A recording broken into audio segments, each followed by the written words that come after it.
I always look at life as though it's a game. And if life is a game, then surely there must be rules to it. And if there's rules to it, then there's a higher chance of me winning if I know the rules. And if I'm not winning, then odds are I'm losing at life. And how do we know if we're losing at life? Well, to me, it's simple. If you're losing at life, you're probably in a state of overwhelm, in a state of depression, in a state of anxiety. You're unsure. You feel this gnawing in your gut that you should be doing more. You should be accomplishing more, that you're meant for a higher purpose, but you're not achieving any of those things. And so you're financially struggling. You're physically not in the best place in terms of your health. And you're kind of like feeling like you're just swimming in the sea of mediocrity, what Napoleon Hill calls drifting through life. And the opposite of drifting through life is having definitiveness in your purpose. See, success is not just defined with financial success. Success to me is defined with peace of mind. Like, I want to have money. I want to have peace of mind. I want to know that my wife and my kids love and respect me. I want to know that I respect myself, and so I keep myself mentally, physically, and emotionally fit. That to me is success, and that creates happiness. And if you don't know this, happiness is an inside job. With that said, here's the rules of the game. Rule number one, purpose over pleasure. And purpose over pleasure is simply this, that you know that if you're on this planet, then odds are you have a sense of purpose. You have this greater calling. You might want to look at it as maybe duty over desire. See, the truth of the matter is we are designed to seek out pleasure. And when we seek out pleasure, we begin to feel this vacuum in our soul. And the vacuum is, man, I'm meant to do more. I'm meant to serve humanity. I'm meant to inspire people, but I keep leaning into the vices of life, the distractions, the comfort, the convenience. Those are all pleasure-based things. And it could show up as oversleeping. It could show up as overeating. It could show up as overconsuming of social media and television. It could show up as just the pleasures of gambling, pornography, whatever. But if you're choosing pleasure over purpose, you are struggling in life, and you've always got to put purpose first. And you may not know what your purpose is. I can tell you this. People go, hey man, I want to find my purpose. And I have to remind them that purpose is not something that is lost, and therefore you're not just going to find it. You have to develop your purpose. And the place you start is putting off pleasure and putting off desires and focusing on purpose and duty first. So understand this. The rule of the game, the first of the 6 rules, is choose purpose over pleasure. The second rule is that how you do anything is how you do everything. I don't know a single person that is winning at life, and I mean financially stout, physically, mentally, emotionally fit, relationally strong, and has strong, good peace of mind at night when they go to bed. Like when I put my head down to sleep, I feel good that I've accomplished my goals in life. Someone who has that level of success is usually doing everything the same way they do anything, right? So how you do anything is truly the way you do everything. And I share this with you guys because if you think that you could cut corners in your workout, cut corners in your relationship, but then be successful in business, that ain't gonna do it. Rule number 3 of life, of the game of life, is to never negotiate with your inner bitch. You ought to know that every single one of us, every human, has 2 characters within us. There's the inner critic, and then there's the inner advocate. The inner critic is there to tell us that we can't, that we're not good enough, that you don't have what it takes. So your inner critic is that voice that always limits and throttles your growth, because when you limit and throttle your growth, you have this sense of comfort, right? Because you're in your safe comfort zone. But remember, you also have that gnawing of greatness in your gut that tells you that I am meant for more. I'm supposed to do more, but yet you're not doing more. And the reason you're not doing more is because your inner critic constantly speaks to your consciousness and tells you to stop, slow down, give up, don't do it. It's embarrassing. You'll get rejected. What if you fail? What if they find out? I'm going to tell you this, none of that matters. Interestingly enough, you have an inner advocate as well.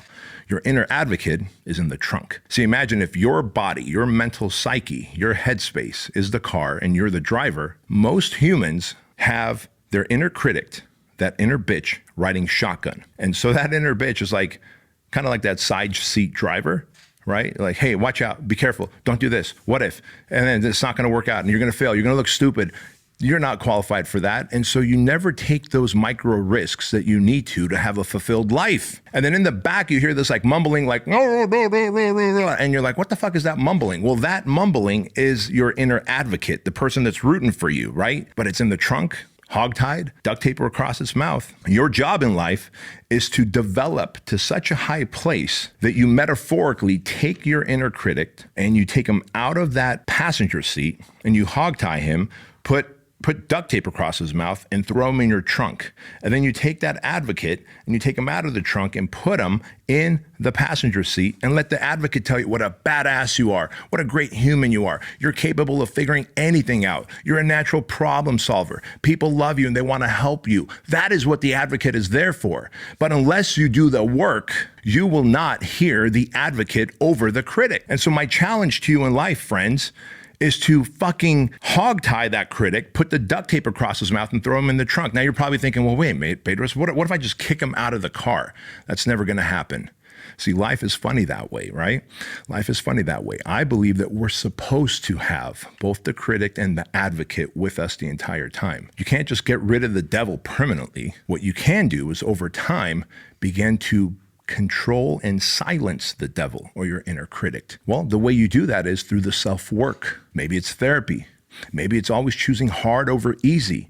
Maybe it is putting through yourself through intentional suffering and adversity because life has become so easy. Life has become so complacent. Life has become so fucking complacent for many of us that you will take your app and you will start looking at your burrito as it's coming to you. That baffles me when someone's like, oh man, looks like my burrito is still down the street and they're parked at the red light and it hasn't come to me yet. Motherfucker, you're hungry and you opened up this app to order a burrito and customize it and you're hand wringing over the fact that your burrito was not here on time. Life has gotten so comfortable, so complacent, so convenient, you gelatinous piece of shit, that you are upset that your food is delayed, even though it said it will get your burrito to you in 20 minutes. It's 27 minutes and you're hand wringing, you stupid asshole. And it's that mindset of comfort, convenience, and complacency that gives voice to the inner critic. What you need to do is harder things. You need to lean into adversity. You need to choose deliberate suffering. You need to take the stairs instead of the escalator. You need to intentionally, people take a cold shower. Fuck the cold shower. Take an ice bath. Can you take an ice bath? Can you go on a 1 mile hike? Can you do 100 burpees and feel what it feels like to be out of breath? Can you start jujitsu? Can you start lifting weights? Can you start helping society? Because when you do, that's how you silence your critic and then give voice to the advocate. But make no mistake about it, the advocate and the critic will always be in the car with you. Your actions, your deeds, your thoughts determine who's sitting in the passenger seat. Rule number 4 of the game is that action alleviates anxiety. Now, I know today mental health is a really big deal, and I get it. Since the pandemic and since the Wuhan, things have gotten a little trippy. And then there's this inflation, and then there's this recession, and there's a supply chain, and you don't know if your business is going to work and if your career is going to stay and if you're going to have a job. But here's what I do know, that whatever anxiety that you have, action will alleviate it rather than hand-wringing, because most people don't realize anxiety is anticipation of future pain. Let me tell you that again. Anxiety is anticipation of future pain, which means that if you're experiencing anxiety, you're just worried about what might go wrong in the future. And whatever it is that you're worried about, maybe you ought to consider taking some action towards it. And action alleviates anxiety. And if you don't lean into action, you will not lose that anxiety. Rule number 5 of the game of life is that you can't be allergic to hard work, right? And I have this saying at the project, I say, bitches look for balance and savages go all in on whatever they're doing. And that is very true. You can't be allergic to hard work. In this life, we have to make money. In this life, if you want the body, you have to eat right, you have to be fit. In this life, if you want a meaningful relationship, you have to put in the work in that relationship. Your ability to be decisive, to communicate clearly, and of course, to build a high-performing team. Those are the core tenets of great leadership, right? Comfortable, complacent, and seeking out convenience all the time, that again, we've become allergic to hard work. Hard work is what produces the outcome. Only bitches have balance. Look, if you're gonna be any kind of a high performer in life, but that pro athlete cannot have balance, because odds are he might be practicing crazy levels in terms of performance for a game that's going to take place on a Sunday, which he has to leave his family on a Saturday to go across country.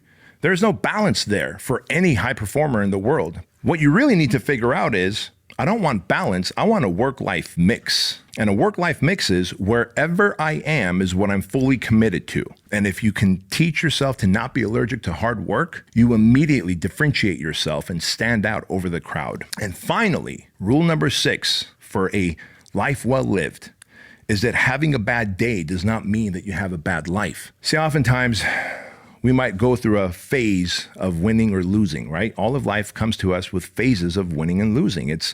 Life is seasonal, right? And if right now you're in a winning phase, well, awesome, man, I'm happy for you. Be prepared, the losing season is coming. And if you're in a losing season right now, well, hey, guess what? Keep doing the work, keep pushing through, because the winning season is coming. Guaranteed, guaranteed. What you can't determine is the timeline.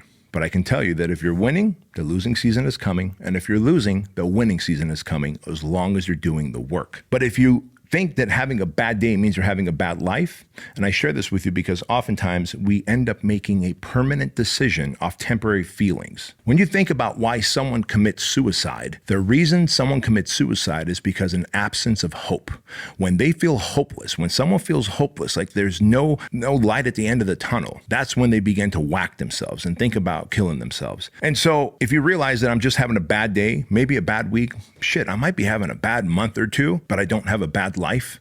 And maybe you go through a short gratitude list of how awesome life is. You've got running water. I didn't have running water in Armenia. I escaped Armenia, the Soviet Union. We didn't have running water all the time. Water was rationed.